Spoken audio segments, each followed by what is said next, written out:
Odisha state labour cooperative society पक्षरु आज केन्द्रापड़ा जिला गरदपुर ब्लॉक भगवानपुर गाँव 10 जन असहाय और गरीब परिवार को सहायता जोगाई दिया जाइछि।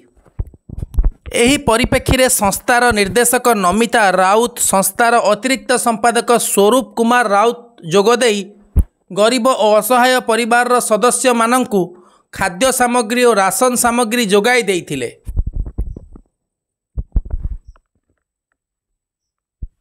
तेबे प्रति मासरे संस्था पक्षरु अनेक गरीब और असहाय परिवार को राशन सामग्री जोगाई दिया जाउथिबा संस्थार निर्देशक नमिता राउत सूचना दैचंती।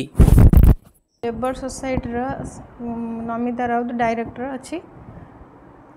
आम सोसाइटी उद्देश्य है गरीब लोक मानू साहाय्य करने आउ कम दाम रे राशन जिनस सहयोग करिया। आम अंचल 10 जन लोक को साहाय्य मिलूँ माने मागणा खाद्य दि जाऊँगी। गरीब लोक सहायता पाँच। आम सोसाइटी मूल लक्ष्य है गरीब लोक को आम सहयोग करूँ आउ साहाय्य कर। लक्षाधिक लोक सदस्य है सबुआड़े सब जिले में सबुआड़े लक्षाधिक लोक सदस्य है मागणा खाद्य जोगाई चलुची।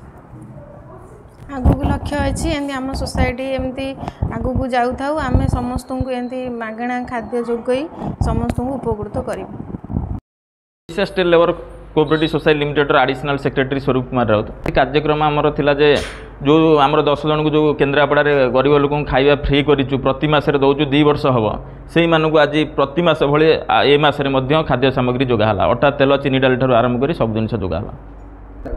आगू आम लक्ष्य रखीचु जे एबे केन्द्रापड़ा 10 जन को दौचु जमी आम केन्द्रापड़ा 1000 जन को हेल्प करूँ से आम लक्ष्य रखीचु। से आम ओडिशा सारा प्रति गाँ गाँव में मार्ट खोलू बोली लक्ष्य रखीचु।